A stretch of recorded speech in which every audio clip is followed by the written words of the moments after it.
राम राम राम राम राम राम राम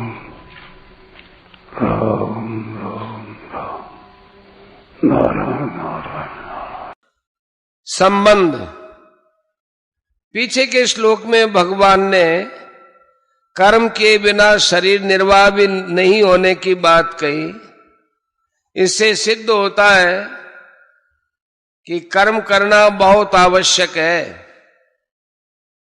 परंतु कर्म करने से तो मनुष्य बंधता है।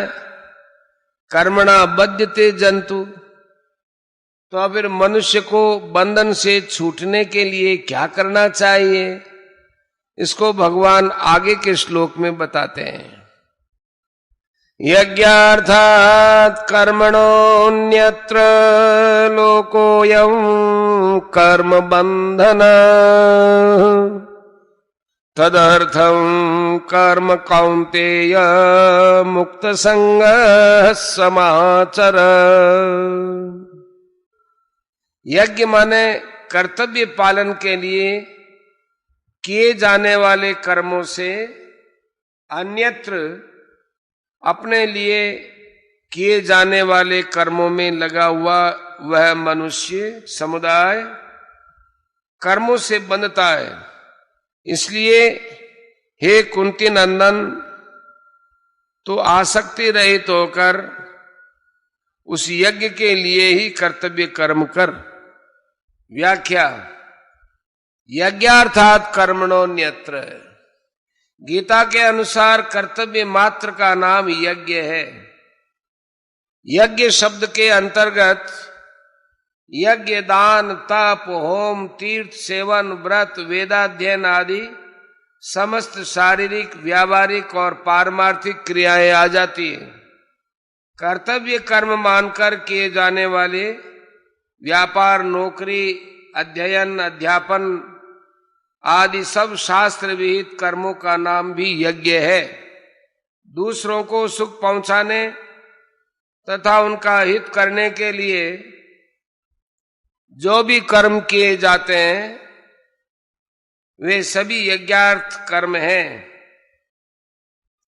यज्ञार्थ कर्म करने से आसक्ति बहुत जल्दी मिट जाती है तथा कर्म योगी के संपूर्ण कर्म नष्ट हो जाते हैं। चौथे अध्याय के 23वें श्लोक में वे कर्म स्वयं तो बंधन कारक होते नहीं, प्रत्युत पूर्व संचित कर्म समूह को भी समाप्त कर देते हैं।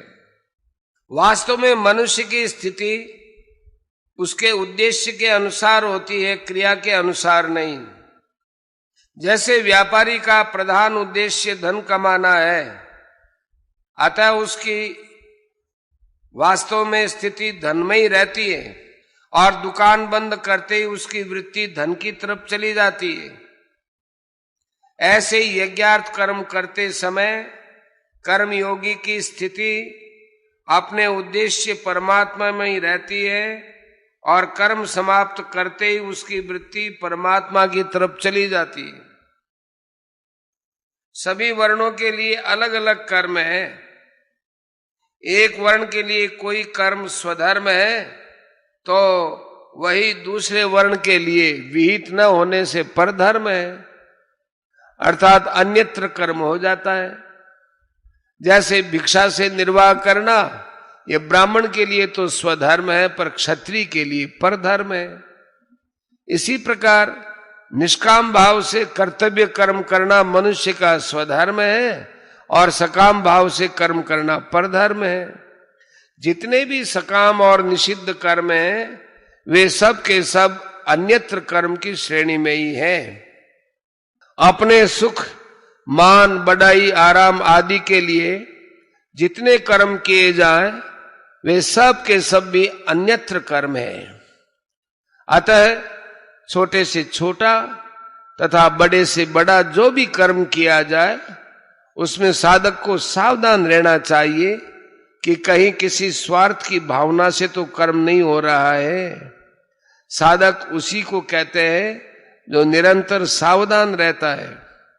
इसलिए साधक को अपनी साधना के प्रति सतर्क जागरूक रहना ही चाहिए।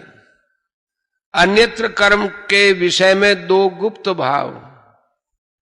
किसी के आने पर यदि कोई मनुष्य उसके प्रति आइए, बैठिए आदि आदर सूचक शब्दों का प्रयोग करता है, पर भीतर से अपने में सज्जनता का आरोप करता है, अथवा ऐसा कहने से आने वाले व्यक्ति पर मेरा अच्छा असर पड़ेगा, इस भाव से कहता है, तो इसमें स्वार्थ की भावना छिपी रहने से यह अन्यत्र कर्म ही है, यज्ञार्थ कर्म नहीं है।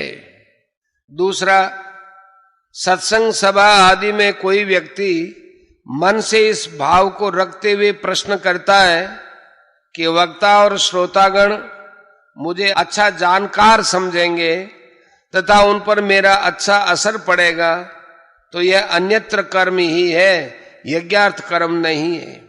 तात्पर्य यह है कि साधक कर्म तो करे पर उसमें स्वार्थ कामना आदि का बिल्कुल भी भाव नहीं रहे।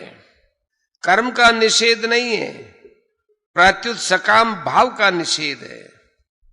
साधक को जो भोग और ऐश्वर्य बुद्धि से कोई भी कर्म नहीं करना चाहिए, क्योंकि ऐसी बुद्धि में भोगासक्ति और कामना रहती है जिससे कर्मयोग का आचरण नहीं हो पाता।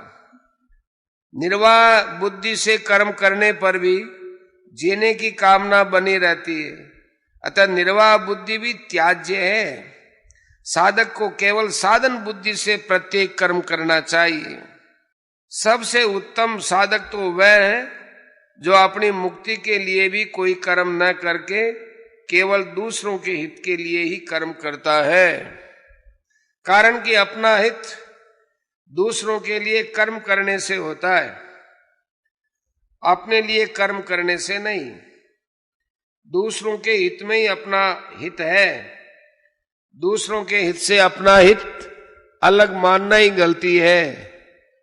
इसलिए लौकिक तथा शास्त्रीय जो भी कर्म किए जाए वे सब के सब केवल लोक हितार्थ होने चाहिए।